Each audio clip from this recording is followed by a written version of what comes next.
주거법이 괜찮죠? 네. 네. 그러면 오늘 이제 4주차 이제 산으로 표현하자면 비유하자면 정상을 찍고 이제 하산하는 그 전환점입니다.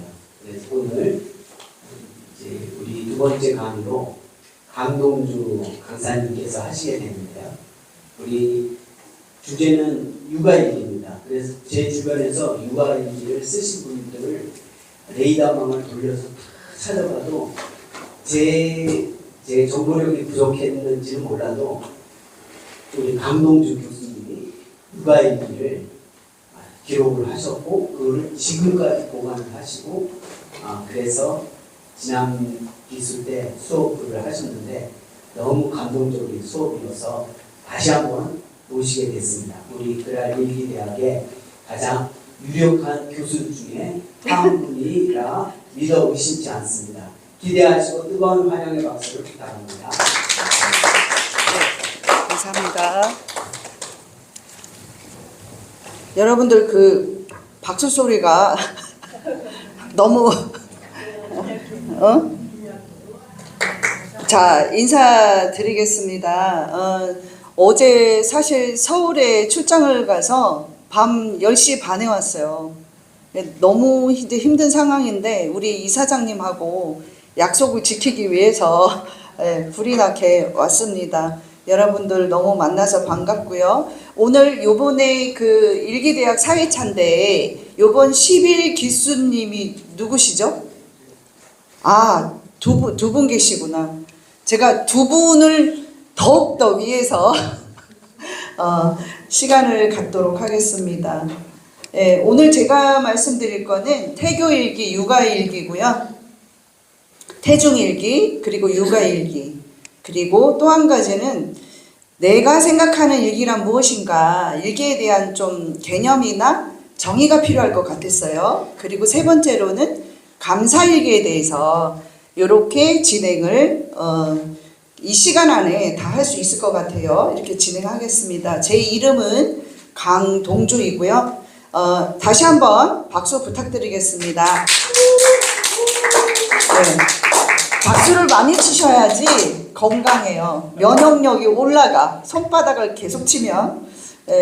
저는 이제 소개를 잠시 드리면 예전에 이 노무현 대통령이세요. 그래서 젊었을 적에 기자로 활동도 했고 KBS에서 좀 근무를 했습니다. 그리고 현직에서는 지금 대학교 강의나 외부 강의를 좀 하고 있고요. 한국희망교육연구원에서 그 6개 자격증 이걸 만드는데 되게 고생했거든요. 그래서 이걸 제가 이제 강의를 하고 자격증을 취득할 수 있는 그런 입장이고요. 그다음 유튜버로 활동합니다. 그리고 지난 기수보다 더 이제 또 제가 성장을 했어요. 그래서 법정 교육을 다루는 그 헤릭스 법인에서 교육국장으로 일을 하고 있고요. OBS 경인방송 여러분 아시죠? 거기에서 미디어 국장과 방송 아카데미 원장도 이렇게 진행을 하고요. 그리고 왜 크루즈 아시죠, 여러분? 요즘 크루즈가 되게 뜨는데 크루즈의 대전 지사장, 그리고 지금도 두 군데에서 막 정신없이 저를 불러대고 있습니다. 이게 올해 들어서 더욱더 이런 거예요. 그래서 이게 손, 발 이렇게 어떻게 해야 되나, 그래서 이걸 어떻게 같이 다 꾸려나가나 좀 복잡한 상황입니다. 자, 여러분들도 여러분이지만 오늘은 이제 제가 저의 개인적인 이야기잖아요, 이게. 그래서 조금 쑥스러운 것도 있고 또 한참 전의 이야기인데 어떻게 제가 일기를 계속 쓰다 보니 이렇게 여러분들 앞에서 이야기하는 그런 또 영광도 갖게 되었습니다. 나에게 일기란 무엇일까? 저는 제 삶의 인생이라고 생각합니다. 저는 초등학교 1학년 때부터 6학년 때까지 학교에 가면 왜 여름방학, 겨울방학 때 뭐 하죠? 일기 막 숙제로 내잖아요, 과제물로. 근데 저는 좀 FM이었어요. 선생님 말을 잘 듣는 아이. 그래서 쑥스러웠지만 했어요. 그래서 이게 습관이 됐습니다. 습관이 돼서 그 후에 성인이 되어서도 계속 일기를 썼고요. 항상 기록하는 습관이 있었습니다. 그래서 조금 전에 기자로 활동할 때도 그때는 노트북 같은 게 없잖아요. 그래서 계속 이렇게 막 그때 속기인가 그것도 배웠고, 그래서 이렇게 빨리 쓰는 거. 네, 그래서 이 글을 쓰는 거에 대해서는 굉장히 저한테는 이렇게 익숙하고요. 지금도 감사일기는 6년째 계속 진행을 하고 있습니다.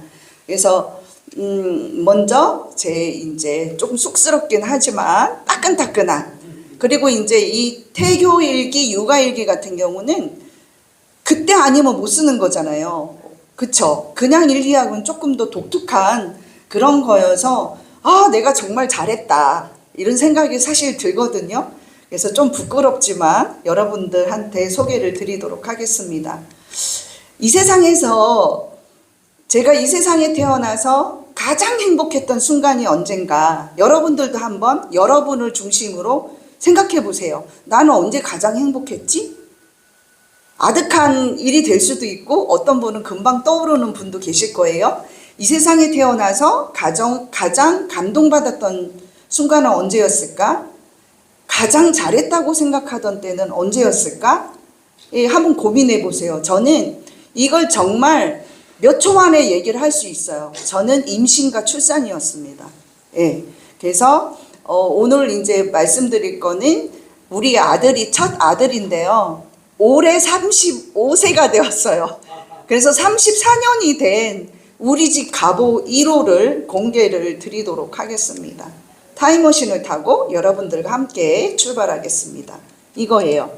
네, 이렇게 해서 요만한 노트예요.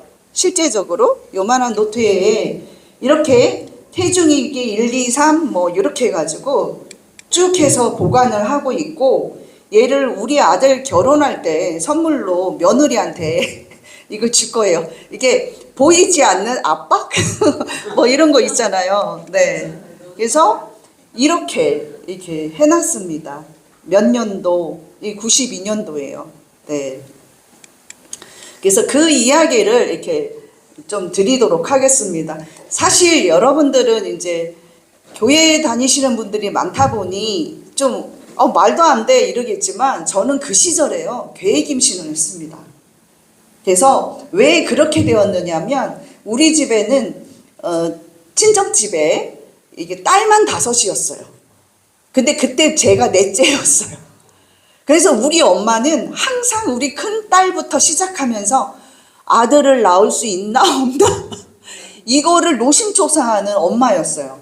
그 이해 가시죠? 그 시절에. 그래서 저는 넷째로 태어났는데 결혼도 늦게 했어요. 저는 빨리 결혼하고 싶지 않아서 29살에 결혼을 했거든요.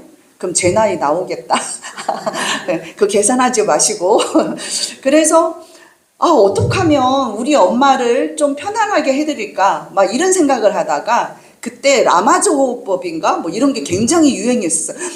뭐 이렇게 참고 뭐 진통이 올 때 막 이랬단 말이에요. 그래서 그거를 저는 이렇게 몸소 그거를 책을 사서 보면서 걔를 다 익힌 거예요. 그리고 야, 내가 임신을 하게 되면 우리 신랑 술 먹고 임신하면 안 된다 막 이런 거, 아이를 위해서. 우리 옛날에 왜 조선시대고 어디고 왜 이렇게 결혼할 적에 그 지방과 지방끼리 왜 이렇게 하는데, 그게 사실은요 가장 아이를 유전자를 좋게 하는 방법이라고 하잖아요. 그쪽 가문 다 알고 그냥 연애 결혼하는 게 아니라. 근데 저도 우리 엄마의 어떤 스트레스를 덜어주고 싶다 이런 마음도 들었고, 이왕 내가 아기를 가지면 좀 좋은 애를 좀 가졌으면 좋겠다 이래서 진짜 성스러운 밤을 3번을 치르면서 3번째 아이를 갖게 된 거예요. 그래서 큰아이나 둘째 아이나 다 그 계획 임신을 한 케이스입니다. 지난번에는 그 얘기는 안 했지만. 그래서 임신이란다. 이제 드디어 임신이 된 거예요. 병원, 이제 요게 실제고 이걸 좀 여러분한테 보이기 쉽게 크게 이제 쓴 거죠. 그 신비하고 감사한 일을 무엇으로 얼만큼 형용해야 하는지, 아이를 가지려 2번 정도 노력을 했는데 3번째 이제 된 거죠. 그 이야기를 다 이렇게 이제 적었어요. 그리고 사실은 그때 병원에서 자궁에 혹이 있다고 하는 거예요. 그래서 오진이 되어서 나를 괴롭혔다가 그게 오진인 거였던 거야. 그래서 임신을 했으니, 거기다 계획 임신을 했으니 이제 얼마나 좋겠어요. 그리고 그게 이제 남자분들도 계셔서 좀 그렇지만 언제 하면 아들이고 딸이고 이게 있거든요, 실은. 그래서 그거를 잡고 아들 먼저 낳자. 이렇게 이제 전했는데 우리 딸들이 그러니까 저까지 5이랬잖아요. 얼마나 유별나다고 했겠어요. 그죠? 첫째, 둘째, 셋째, 넷째. 제가 넷째인데. 그래가지고 나 살다 저런 애 처음 보네 뭐 별 소리를 다 듣고, 근데 어쨌든 그렇게 해서 됐습니다. 그리고 이제 태교를 시작을 하는 거예요, 제가. 그래서 2, 3개월부터 시작을 하는데, 여기 보면 이 테이프 있죠? 이게 안 되는구나. 이 테이프가 뭐 아이네 크라리네, 모차르트, 뭐 지선상의 아리아, 여러분 아시죠? 드뷔시의 꿈, 모차르트 자장가 이런 것들을 그때는 뭐 없었잖아요. 그래서 녹음을 해가지고 매번 들은 거야. 그러니까 얘는 정말 10달 내내 제가 태교를 정말 잘했어요. 제가 봐도. 그리고 밑에 보면 새소리 있죠. 막 그 행복한 뭐 이거를 또 아침 시간에 뭐 하고 막 이런 식으로 마음 편안하게. 우리 남편도 저보고 유별나다 이렇게 할 정도로. 그래서 이제 했고, 임신 5개월이 됐을 때 막 이제 책 같은 거를 읽으면서 상식을 버려라. 우리 애가 최고인 거야. 이제 뱃속에 있는 내 아이가. 그리고 얘는 참 처음에 뭐라 그랬느냐면 유산기가 있다고 그랬어요. 유산기가 있어서 아예 그 병원에서 입원해 갖고 누워 있어라. 그니 저한테는 너무 애지중지하잖아요. 그래서 더욱더 여기에 이제 정성을 다했던 것 같아요. 예, 이렇게 하고 뭐 이거 보세요. 안전 출산을 위한 호흡법 이런 거를 책으로 그냥 다 마스터를 하고 연습하고 이렇게 이제 진행을 했습니다.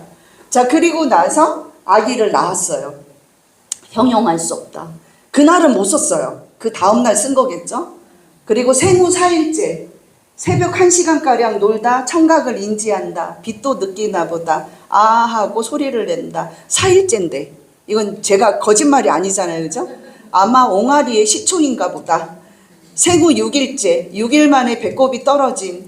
젖을 빨지도 않고 힘들어하며 운다. 이제 이런 거를 계속 적은 건데 사실은 이게 다가 아니에요. 그 중에서 추려서 갖고 온 거거든요. 그래서 매일매일 이렇게 써 내려갔습니다. 9일째 엎드려 눕혀 놓았는데 오른쪽 왼쪽으로 힘들게 고개를 돌린다. 9일째인데 너무 빠르지 않나? 이제 이렇게 막 혼자 감동받고 막 남편한테 얘기하고 막 이렇게. 그리고 24일째 고개를 가누는 것이 이젠 제법이다. 누워놓으면 양쪽 팔에 힘껏 힘을 주면서 소처럼 들고 있다. 이렇게 들고 있는 거 있죠. 고개를. 꽤 오래 고개를 들고 있다. 태호는 목욕할 때 전혀 울지 않는다. 그저 눈 감고 잘 때도 있고 따뜻한지 감상에 젖은 얼굴을 한다. 아빠가 목욕시키다 귀에 물을 넣었다. 덜렁이 아빠다. 뭐 이렇게. 예. 그리고 이제 BCG 접종을 받으러 생후 한 달에 간 거예요. 주사가 바늘로 꿰매듯 엉덩이를 꿰매는 듯 할 것인데 이제 내가 미리 짐작하는 거야. 그래서 잠자다가 주사를 맞은 거예요. 근데 엉덩이에 얘가 힘을 준 거야. 힘을 줘서 다시 주사를 2번 놓은 거지. 그게 얼마나 아팠겠어요? 그래서 의사 선생님까지 오셔서 잡아주었다. 무척 아플 것 같다. 아기가 엄마랑 눈을 맞춘다. 몇 초간을 멀뚱멀뚱 쳐다본다. 그리고 이제 아픈 거야. 주사가 다 들어갔다 나오니까 이제 아프잖아요. 앙앙 울다가 엄마 한다. 얼마나 귀여운지. 사실 얘가 엄청 개구쟁이였어요. 우리 집 딸들만 있다고 그랬잖아요. 우리 친정엄마가 무슨 소리를 했냐면 이렇게 얘가 막 나중에 커서 막 천방지축 다니는 걸 보고 너희들의 10명 정도 되는 에너지를 쓰는 애다. 이렇게 표현을 했어요. 그래가지고 너 정말 힘들겠다. 이런 소리를 했는데 어쨌든 이제 얘한테 초점을 다 이제 맞춘 거죠. 그리고 유치원 때 있잖아요. 어떤 일이 있었냐면 얘는 주사에 대한 겁이 너무 많아가지고 주사를 맞으러 뭐 보건소 같은 데 가잖아요. 얘를 주사 바늘이 있는데 이제 뛰어다닌 거야. 그래가지고 이 주사 바늘이 이게 중간에 끊길까봐 그 정도로 말강량이 개구쟁이였던 애예요. 그 시초가 이제 BCG 접종인 거죠. 자, 생후 50일째 옹알이를 굉장히 많이 한다. 이젠 그냥 있는 시간이 거의 없고 항상 옹알이를 한다. 특히 말을 건네면 너무 예쁘게 옹알이를 한다. 딸랑딸랑 딸랑이를 귀에 대면 오른쪽 왼쪽으로 난리가 난다. 못마땅할 때는 손발을 신나게 뻗는다. 특히 발을 뻥뻥 차는 걸 보면 웃음이 절로 난다. 몹시 건강한 듯하다. 또한 낮에 많이 논다. 막 이런 거를 다 이렇게 적은 거예요. 키가 몇 센치, 체중이 얼마, 옹알이 할 때 어쩌고, 뭐 입을 삐죽대면서 다 큰 어린이 같아, 막 이런 내용들을 이렇게 다 적어갑니다. 그리고 이건 이제 특히 엄마 소리를 하는 거예요. 처음에 엄마, 여러분들 왜 그 기억하시면서 보세요. 제 아이에 집중하지 마시고 여러분의 자녀분을 집중하시면 될 것 같아요. 자, 엎드려 놓고 목욕 후 크림을 발라주니 다른 때와는 다르게 목을 가슴 언저리까지 위로 치켜 올려서 놀랐다. 기어다닐 준비 단계인 듯하다. 병원에 가서 콧덩어리를 뽑았다. 그리고 아프니까 엄마 하는데 발음이 굉장히 정확했다. 여러분 기억나죠?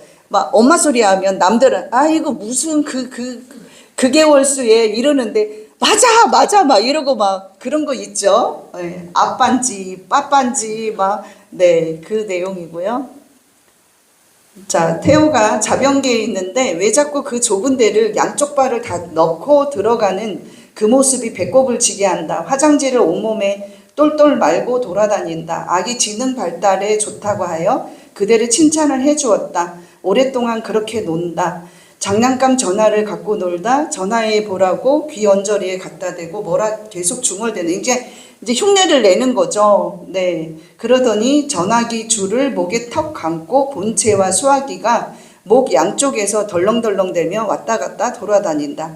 그러니까 이게 왜 저는 그거를 아이한테 잘했던 것 같아요. 아이가 놀 때는요. 그냥 무조건 집안을 개판을 만들어도 놀게 했어요.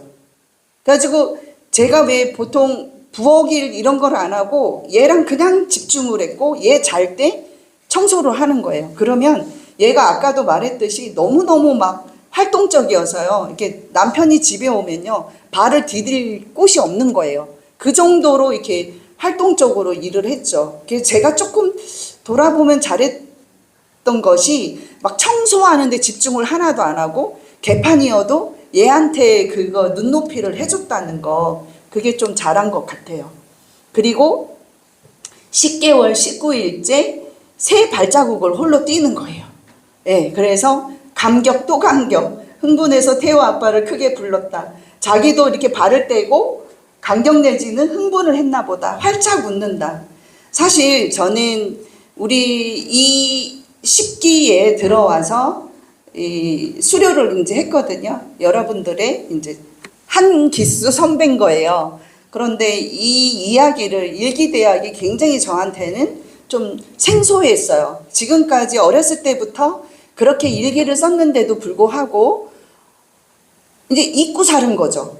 일기를 쓰고 있으면서도 잊고 살다가 여기를 기회로 이거를 이제 그 한쪽에 보관해 놨던 그 아이들 결혼할 때 주려고 박스에다 넣어놨던 얘를 꺼내면서 어떤 느낌이 들었느냐면 아 내가 정말 잊고 살았네 이러면서 이 일기대학에 대한 그 마음이 되게 나오더라고요. 그래서 야 이거는 이런 기회가 아니었으면 내가 이런 강의를 하지 않았으면 그냥 우리 아이들과 이렇게 그냥 조막조막하게 했고 그랬을 건데 이거를 이렇게 이야기할 수 있는 그런 기회가 있구나. 이제 이런 것이 이 수료를 하시면 여러분들에게도 큰 도움이 되실 부분인 것 같아요.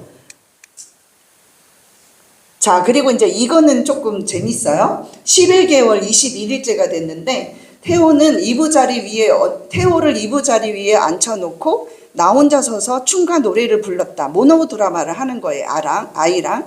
관객은 태호 한 사람. 그에도 신이 나나 보다. 앉은 채로 얼굴에 한박 같은 웃음을 띄우고는 엉덩이를 앞뒤로 몸을 옆으로 움직이며 춤을 춘다. 다 끝났을 때는 박수 치는 것도 잊지 않는다. 한 사람의 관객이었지만 매너가 세련되었기에 난 최고로 기뻤다. 네. 예. 그리고 이제 제가 아까도 말했지만 아이를 위주로 해서 애 머리 이렇게 찢지 않으려고요. 워낙 그 활동 반경이 커서 밑에다가 퍼즐 이렇게 큰 거 있죠. 이런 걸 다 밑에다 대고 거실에다가 다 이렇게 해서 막 아이 위주로 했는데 그게 소문이 난 거예요. 그래서 이제 MBC에서 그때 제가 청주에 살았죠. 청주 MBC에서 우리 집을 이렇게 찍어가고 그때 저보고 리포터로 일을 시켜주겠다고 하고 그 내용이에요. 근데 지금도 제가 그 리포터나 이런 걸 하잖아요. 그러니까 그때의 그게 이제 지금 이제 한참 전에 이루어졌다는 거죠. 그래서 이런 일도 있었고, 아기 발사진을 이렇게 실제적으로 이렇게 놓고 이렇게 한 것도 있고, 그다음 뭐 이제 영어 나오면 뭐 A 뭐 어렸을 적에 왜 애 하나로 막 몇백만 원짜리 그 책 다 있죠. 진로 다 사가지고 그냥 거실을 갖다가 그냥 그 무슨 뭐를 만들려고 여러분 다 그 이거 하면 웃으실 거야. 다들 어느 집이든 그렇게 하죠. 그러다가 나중에는 그 책 다 읽지도 않고 나중에 그냥 누구 필요한 사람 주고 뭐 이제 이런 식으로 저도 마찬가지죠. 이제 이렇게 해서 뭐 A와 이 소리를 참 잘한다. 대단한 녀석이다. 막 이래 놓고 네. 그리고 응아를 못하더니만 오늘 신나게 응아를 했다. 살이 토실토실 쪘다. 그 녀석 영리하고 건강하게도 잘 큰다. 뭐 그리고 자기 방에서 이제 막 ABCG 바나나 이런 거 가르치잖아요. 그러니까 바나나 좀 찾아봐라 이랬더니 이제 12개월 됐는데 덥석 가서 바나나 카드를 들고 와. 그럼 기특한 놈 이렇게 하고 아빠하고 나누어 먹는 것을 최고로 잘한다. 저는 이 부분을 좀 얘기 드리고 싶은 게, 자, 태교를 하면 여러분한테 한번 여쭤보겠습니다. 태교를 하면 아이가 태교대로 좋은 어떤 인성이나 그런 걸 가진 아이로 태어날까요? 그럴까요? 그렇습니다. 네, 그렇습니다.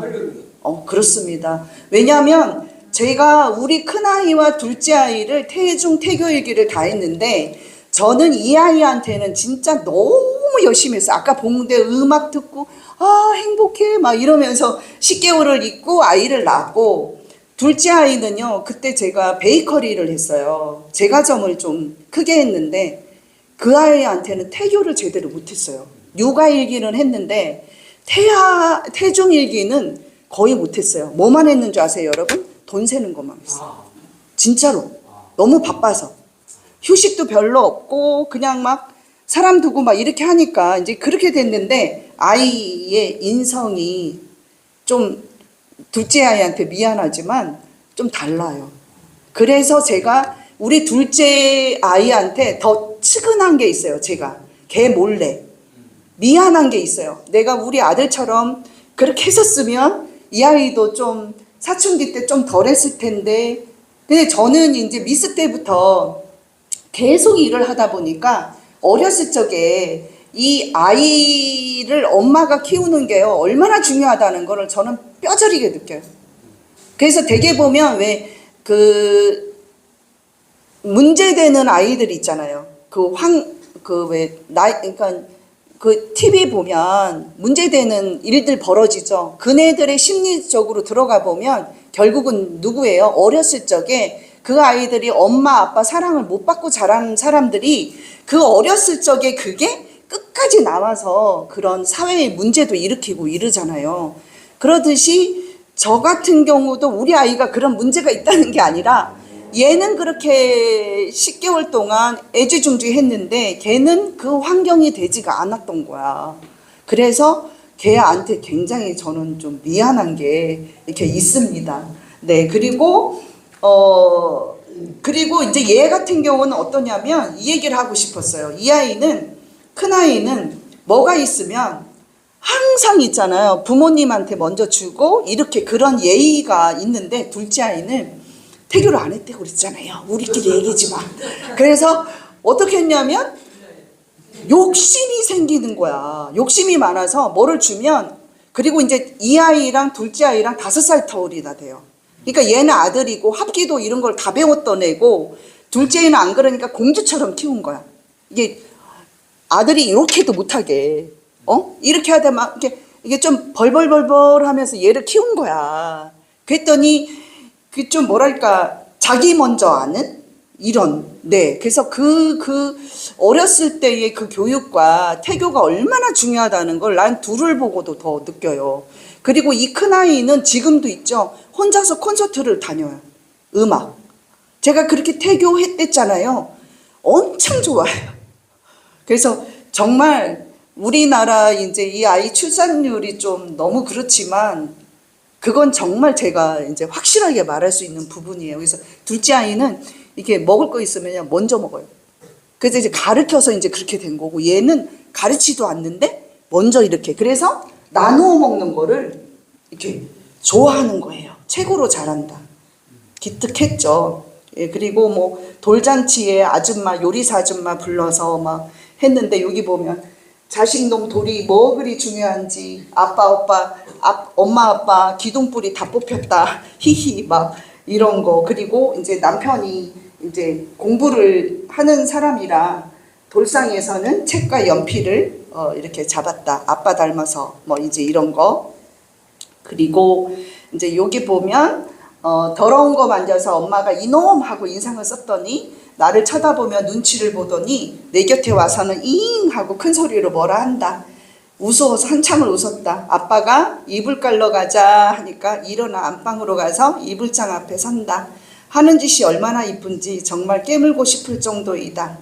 여러분들도 정말 이 시간을 통해서 여러분의 자녀분들을 한번 어렸을 때를 떠올리고 계시죠? 네. 네. 그렇게 하시라고요. 예.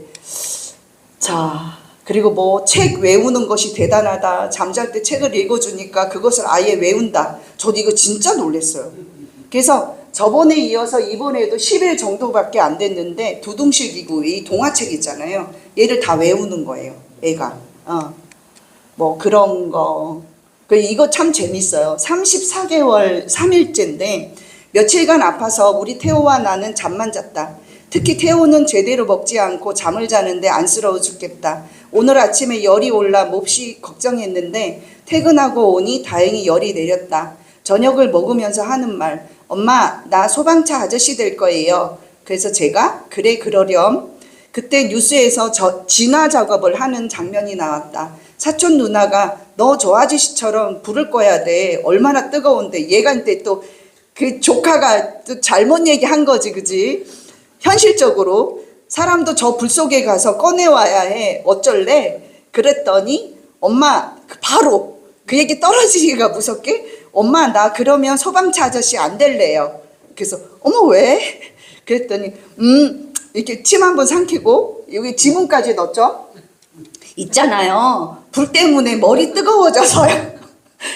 그럼 뭐 될 거야? 경찰 아저씨요. 이제 이러는 거야 얘가. 그래서 그래 왜? 그랬더니 경찰차 아저씨는 도둑 잡으러 뛰어다니니까요. 난 달리기를 잘하거든요. 그래서 신문사에서 우리 이제 친정 아버지가 신문사를 좀 크게 하셨어요. 거기서 이제 직장 끝나면 아이 유치원 갔다 오면 거기서 밥을 먹고 걔를 데리고 이제 가까운 집으로 오는 거죠. 신문사에서 밥을 먹고 집까지 업고 가기로 했다. 이제 얘랑 약속을 한 거예요. 그래서 엄마 가방 안 무거워요? 아니 무거워. 그런데 태호가 아프니까 우리 아기 얼른 나으라고 내가 힘들어도 업고 갈게. 이렇게 미리 얘기를 해놓은 거야. 그래요. 그렇게 말했다가 신문사에서 다른 일을 보다 인사하고 업고 나오질 않은 거야. 얘는 이제 나한테 업히는 거를 이제 기억하고 있는데 나는 이제 그걸 놓친 거예요. 그랬더니 닭똥 같은 눈물을 뚝뚝 떨어뜨린다. 엄마 미워. 그래서 나 집에까지 업고 간다고 약속했잖아요. 그런데 왜 그냥 가? 이러는 거야. 그래서 아차 해가지고 이 얼굴을 보니까 아랫입술을 이만큼 내밀더니 울부짖는 소리다. 몰래 하도 우습고 귀여워서 킬킬거리고 업었다. 그래서 엄마는 약속을 꼭 지키지? 자 업혀라 우리 아들아. 내 등에 업혀서 계속 흥얼댄다. 난 엄마가 좋아. 그랬더니 저도 나도 이랬어요. 근데 여기서 이제 또 하나 이야기할게. 얘가 어렸을 적에 눈이 되게 컸거든요. 근데 그 눈이 크고 왜 속눈썹 있죠? 남자인데 속눈썹이 되게 길어요. 여기다가 이쑤시개 올려놓잖아요. 그럼 이게 이렇게 돼요. 지금도 그래요. 근데 제가 태교 얘기하면서 그 얘기를 또 드리는 거예요. 지난번에 내가 얘기 못했던 건데, 그 아이가 태어날 때 왜 몇 주에는 뭐가 생기고 몇 주에는 뭐가 생기고 이게 있잖아요. 여자분들 아시잖아. 그래서 거기에 맞춰갖고 외국 아이 사진 있죠. 그 사진을 이게 걸어놓은 거야, 진짜. 그래서 예뻐라 예뻐라 이러면서, 그때는 아들 딸을 안 가르쳐 주잖아요. 그죠? 그때는 아들 딸을 안 가르쳐 줬어요. 지금은 뭐 다 가르쳐 주지만. 그래서 이렇게 예뻐라 예뻐라 했는데 진짜 그 아이 속눈썹처럼 있잖아. 그렇게 된 거야. 그랬더니 우리 둘째 아이가 나중에 이러니까, 엄마 왜 나는 그렇게 안 해갖고 속눈썹이 그래? 이렇게 너무 그게 좀 신기해요. 그래서 이렇게 20개월, 근데 뭐라고 써 있어요? 제가 20개월 보름 작품이래요. 그러니까 여러분들 이게 보면 이게 작품이야? 낙서지? 근데 저는 작품이라고 그랬어요. 30개월 작품. 와, 너 너무 멋지다. 너무 잘한다. 이렇게. 그 아이가 얘예요. 얘가 이제 돌대예요, 돌대. 돌대. 이게 얘 돌전에 걸었어요.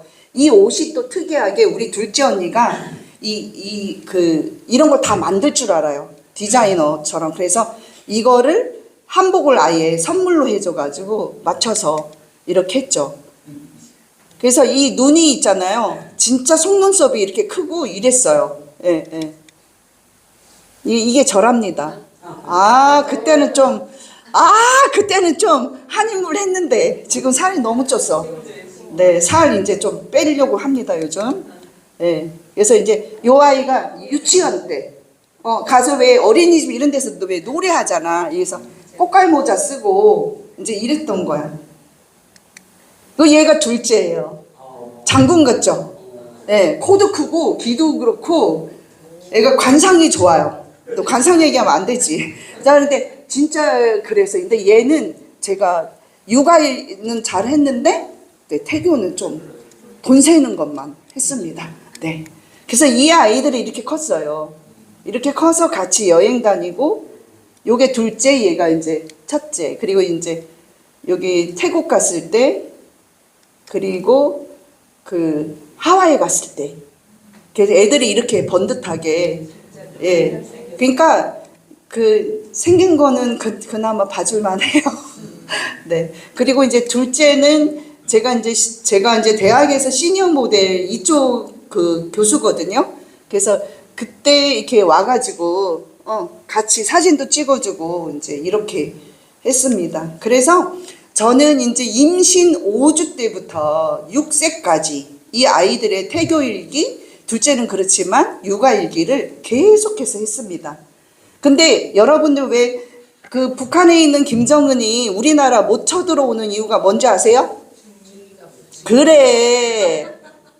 중학생 무서워서 못 온다잖아. 응. 그런데 우리 아이들도 중2가 있었어요, 없었어요? 있었죠. 질풍노도의 시기를 갖다가 겹쳤단 말이에요. 근데 이때에 제가 이 일기를 가지고 엄청나게 도움을 받았어요. 그래서 이게 도저히 안 되는 거야. 혼내켜도 그렇고 뭐 이렇게 이해시켜도 그렇고. 그 둘째 아이는 그 여자아이들은 사춘기가 더 있잖아요. 이렇게 사춘기 아닌 것처럼 하면서 초등학교 6학년부터 왔어요. 우리 둘째 아이는.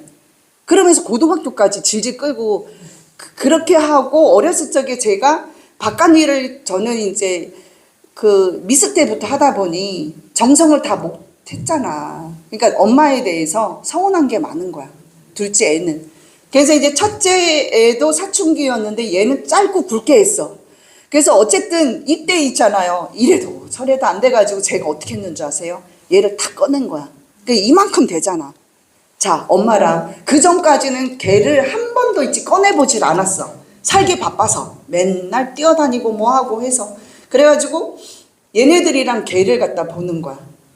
이게 보는데 이 아이들에게, 자, 딸아 이건 네 거야. 이건 이렇게. 근데 거기 보면 저도 이게 이제 몇 가지만 추린 거지만 진짜 눈물 나는 것들이 너무 많아요. 막 감동받는 거. 그러니까 얘네들이 그 사춘기 때 다 우는 거야.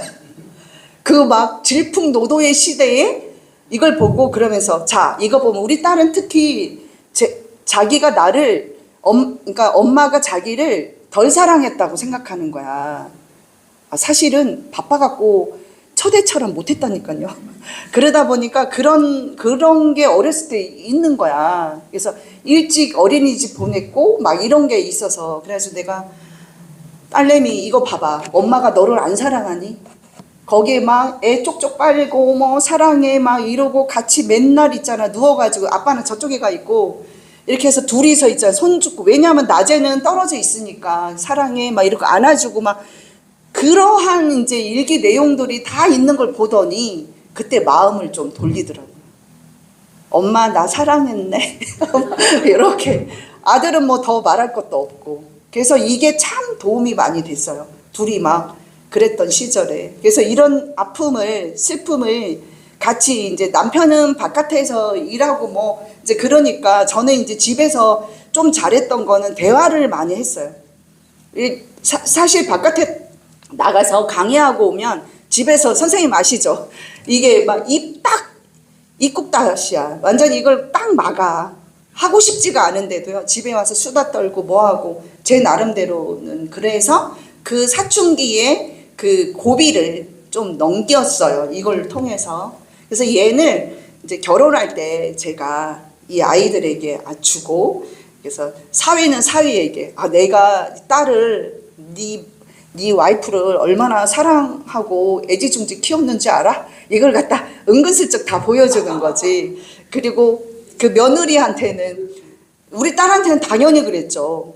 너 꼭 이거 써라고. 이거를 어디서 네가 이 귀한 거를 그럴 수 있냐. 이거는 그 아이의 역사가 나온다. 그리고 벌써 지금 35년째잖아요. 그래서 딸내미한테는 당연하고 며느리한테도 압박을 하는 거야. 애기 이쁘게 해서 이렇게 키워. 이제 이렇게. 예. 그래서 이 태교나 육아일기의 필요성을 제가 이제 보면 첫째, 태교는 확실히 아이에 영향을 미칩니다.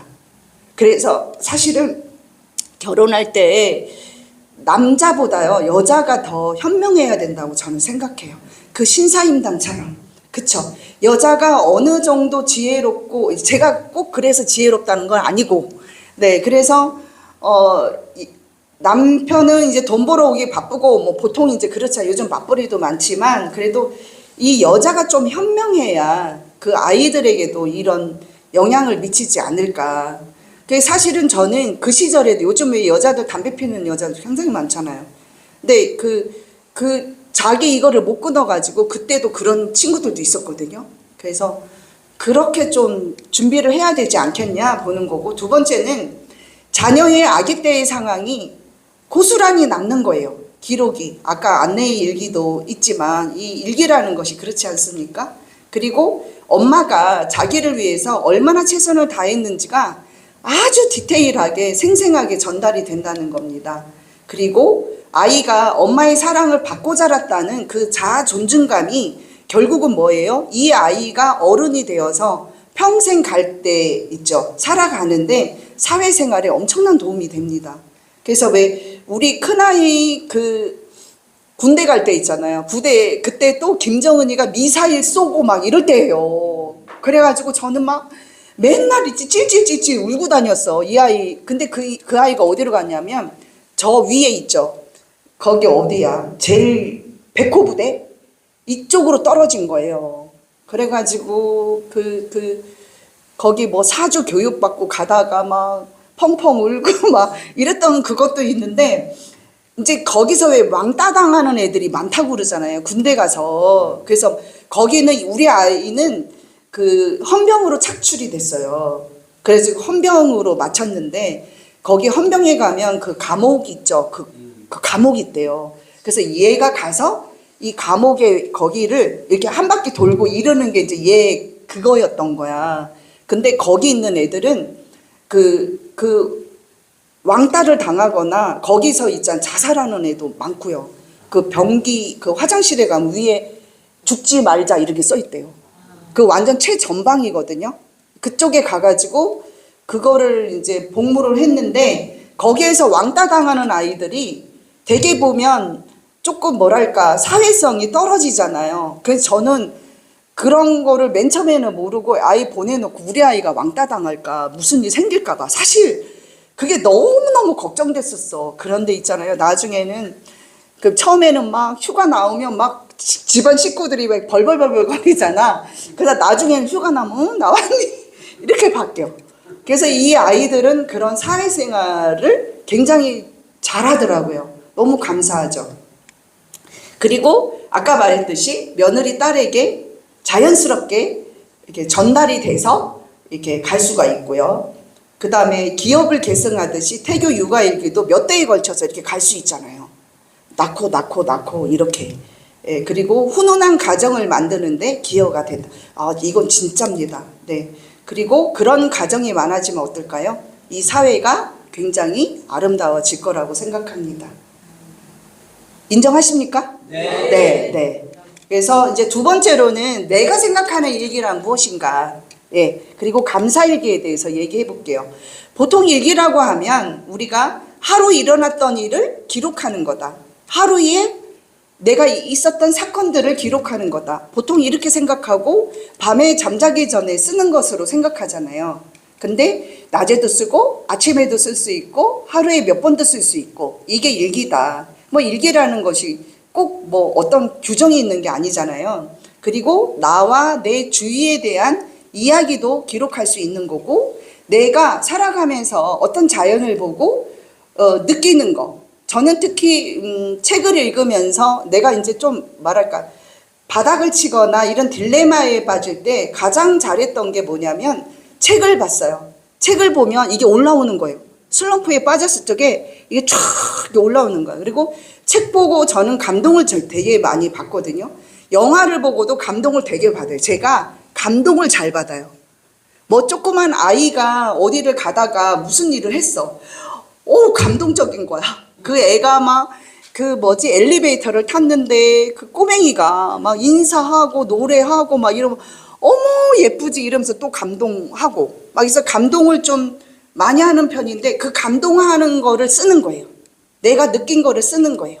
예, 이런 식으로 많이 썼던 것 같고 그래서 일기란 오늘의 일기를 쓰는 게 오늘 하루를 기록하는 게 아니라 내가 느끼고 생각하고 뭐를 책을 보고 뭐한 모든 것을 기록하는 것을 일기라고 여러분들도 광의로 협의가 아니라 광의로 이렇게 좀 알고 계시면 좋을 것 같고 저는 초등학교 때부터 계속된 일기가 영화 감상 영화를 보면 거기에 대한 감상문을 그냥 쓰는 거야.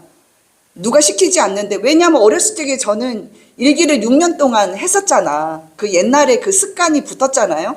영화 보면 막 이거 이 주인공이 뭐 이렇게 해서 그리고 또 드라마 보면 저는 드라마 중에서도 제일 좋아했던 드라마가 뭔지 아세요?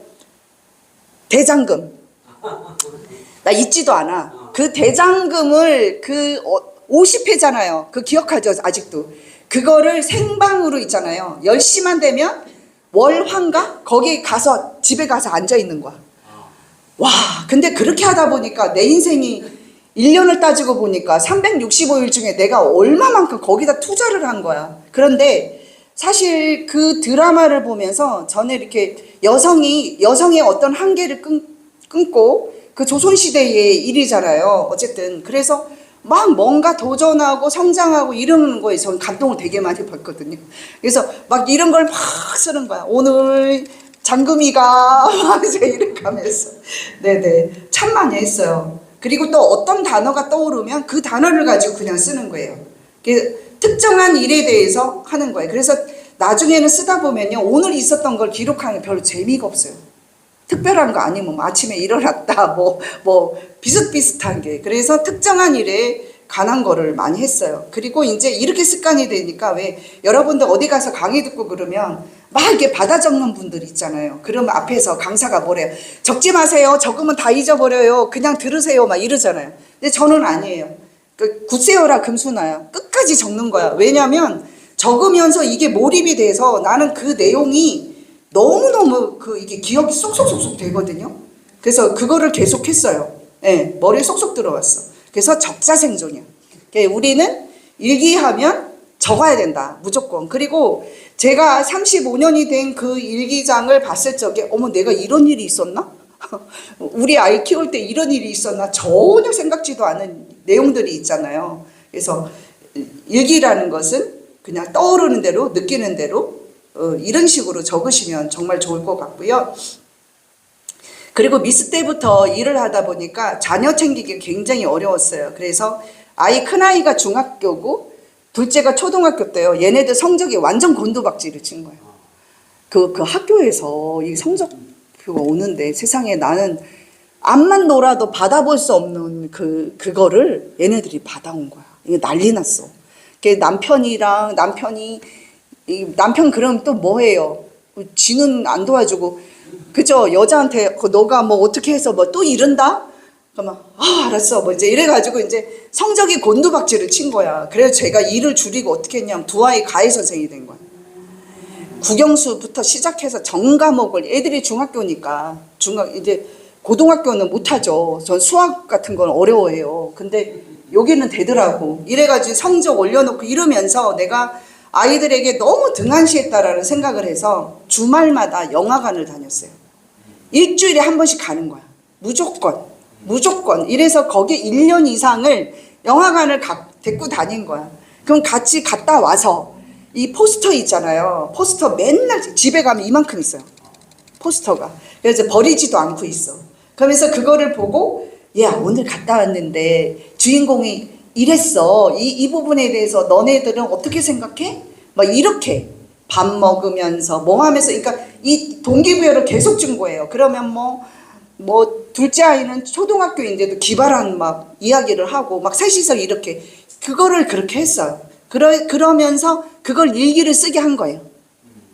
근데 사실은 우리 가족 중에 지금까지 일기를 쓰는 사람은 저밖에 없습니다. 네. 그리고 아들은 한 번씩 이렇게 그 핸드폰에 이렇게 정리하는 정도. 그게 가장 오리지널은 접니다. 네. 그래서 포스터도 모으고 감상평을 이렇게 기록하게 했습니다. 자, 그래서 제 일기가 변화를 했어요. 처음에는 오늘 있었던 일을 순진하게 다 기록하는 이 초짜들이 되게 그렇잖아요. 이렇게 시작했다가 결혼해서 살다 보니까 아이를 키우면서 잔소리 늘죠. 부부싸움 하잖아요. 안 하셨나요? 저만 했나요? 그래서 부부싸움 해요. 그러면 이제 그 내용을 적으면 어떻게 돼요? 그게 더 있지. 기억에 깊이 박히는 거야, 난. 싸운 게, 아이한테 잔소리한 게. 그래서 이거 안 되겠다. 이 부정적인 거를 내 뇌리에서 부각시키지 말아야 되겠다. 이런 생각을 하고 감정을 깨고 했어요. 오늘 신랑이랑 싸웠다. 뭐 때문에 싸웠다. 열받는 건 안 쓰는 거야. 거기다. 아이들에게 잔소리를 했다. 이런 일을 했다. 이렇게. 그러니까 조금 낫더라고요. 그 다음에 긍정적인 일기에 초점을 맞추게 됐어요. 그래서 시작한 게 감사일기입니다. 그래서 처음에는 3개씩 썼어요. 하루에 잠자기 전에 그 뇌파가 알파파로 딱 내려갔을 적에 무의식으로 가장 빨리 들어가기 때문에 잠자기 전에 일기 쓰는 게 너무 좋거든요. 처음에 3개 쓰다가 이게 이제 붙으니까 속도가 붙으니까 10개, 15개, 어느 때는 30개씩 써져요. 근데 그 내용이 뭔지 아세요? 산책하면서 멀쩡한 2다리가 있어 감사. 그러니까 못 걷는 사람도 있잖아요. 그쵸? 제가 수통골에서 왔는데 그 수통골 올라가면서 공기 맡으면서 너무 행복한 거야. 감사합니다. 이 2다리가 멀쩡해서 감사합니다. 이러고 가고 하늘에 구름을 보면서 시각장애인도 있잖아요. 근데 나는 눈이 멀쩡하잖아. 나이가 들어서 아주 이렇게 세밀한 거 못 보더라도 이 맑은 하늘을 막 보면서 또 감사합니다. 또 감동받아. 네, 이렇게 하고 편안한 집이 있어서 감사해. 모든 게 감사해. 이러면서 감사를 하다 보니까 이게 감사는요. 감사일기, 제가 일기 중에 어떤 일기가 제일 좋아? 누군가가 저한테 묻는다면 전 감사일기예요. 이 감사는 감사를 다시 불러오고 이게 더 커집니다. 그래서 하루도 거의 안 빠져요. 6년차 감사일기를 계속 쓰고 매일 밤에 암만 졸려도 이렇게 적고 잡니다. 네. 그래서 사실은 양자물리학이 요즘 굉장히 뜨는데 여러분들 그 시크릿 끌어당김 이런 거 있잖아요. 과학적 입증이 이제 됐거든요. 그래서 뭐냐? 나를 쪼개고 쪼개면 결국은 에너지로 되어 있고 그 내가 어떤 감정을 갖느냐에 따라 에너지가 바뀌는 거예요. 파동이 바뀌어요. 그래서 그 파동의 에너지가 결국은 뭐가 된다? 현실이 됩니다. 그래서 내가 짜증내고 열받고 이래요. 그러면 어때요? 그런 에너지가 저 주위로 옵니다. 그 에너지는 흘러가는 거거든요. 그래서 유유상종 끼리끼리가 맞습니다. 100% 맞습니다. 그래서 내가 이사장님을 보면 이사장님 주위에 누가 있느냐를 보면 이사장님을 판단할 수 있어요.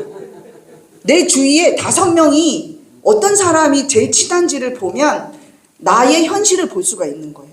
그래서 사람을 잘 사귀라고 막 얘기를 하잖아요. 누구를 만나면 뱀파이어 같아. 맨날 에너지를 갖다가 뺏어 먹는 그런 분 있어요, 없어요? 있어요. 그렇단 말이에요. 그래서 이게 잠자기 전에 무의식 상태에서 이게 오늘 신랑이랑 싸운 거, 애들한테 잔소리한 거 이런 거 생각하면 진짜 안 돼. 그래서 어떻게? 편안하게 감사합니다. 아, 나 오늘 이러이러했지 해서 의식적으로 좋은 거, 긍정적인 걸 계속 떠올리는 거예요. 가장 긍정적인 내용의 글, 그게 바로 감사일기다. 이렇게 해서 제가 태교일기, 육아일기에 대해서 말씀드렸고, 내가 생각하는 일기란 무엇인가에 대해서 정리를 해드렸고, 세 번째로는 감사일기. 네, 이게 정말 필요하다 그래서 여러분 늦지 않았습니다. 언제부터? 오늘부터. 네, 오늘 저녁부터 여러분이 그냥 하나하나만 쓰시면 될 것 같고요. 그 다음에 뭐 많이 쓰지 않아도 돼요. 딱 3개. 오늘 예기대학 갔는데 강동주 강사가 감사일기 쓰라고 했는데 그게 와닿았어. 이렇게 되면 그냥 그거 써서 감사합니다. 이러시면 돼요. 그리고 이제 제가 이제 마지막인데요. 말년에 저는 한 40대부터, 그러니까 계속 일을 했는데 40대에 그런 생각을 많이 했어요. 아이들이 한참 이렇게 어리고 이렇게 커가는 시기에 내가 나의 노후는 정말 일이 많아야 되겠다. 일을 많이 해야겠다라는 생각을 했어요. 주위에서 보면 나이 드신 분이 아무 일이 없으시면 어때요? 아이들 올 때만 기다리죠. 명절 때만 기다리고 용돈 줄 때 기다리고. 여러분들은 안 그러시지만 그 윗세대는 그랬단 말이에요. 여러분들 저희 엄마 아버지도 그러셨단 말이에요. 난 그걸 보면서 너무너무 마음이 아렸어. 그래서 나는 나중에 정말 이렇게 나중에 일을 갖다가 열심히 공부하고 노력해서 자격증도 따고 뭐하고 해서 내 노후를 갖다가 정말 보람되게 하고, 우리 아들, 딸이 결혼해갖고 나한테 온데도 엄마 바빠. 나 너무 바빠서 너희들끼리 시간 가져. 이렇게 할 수 있는 그런 엄마가 돼야겠다라는 생각을 저는 40대부터 했거든요. 그래서 여러분들이 지금 이제 100세 시대고 작년도에 벌써 초고령화 사회로 접어들었어요. 노후 준비하셔야 되고 자녀들 기다리면서는 절대 안 되거든요. 그래서 당당한 부모가 되기 위해서는 이게 꼭 돈을 버는 게 아니더라도 일기대학에 매번 참석하셔가지고 강사로 데뷔를 하고 또 여러분들이 업그레이드 돼서 또 다른 강의를 더 할 수 있는 거, 이런 게 정말 필요하다고 저는 생각해요. 그래서 공부하시고 봉사하시고 그러시면서 그 봉사하시는 분들 보면 제가 거꾸로 배우잖아요. 그쵸? 제 봉사는 누구를 위해 하는 거예요? 나를 위해 하는 거예요. 그분을 위해 하는 게 아니에요. 되게 이기적인 행동인 거예요. 봉사하면서 내가 감사한 거야. 그래서 여러분들이 이러한 말년을 정말 보내시기를 바라고, 이렇게 하려면 어떻게 해야 돼요? 무릎 안 아파야 돼요. 그죠? 네. 몸이 괜찮아야 돼요. 그래서 건강 잘 챙기시고, 그렇게 해서 행복한 26년이 되시기를 바라면서 오늘 강의 마치도록 하겠습니다. 감사합니다. 네.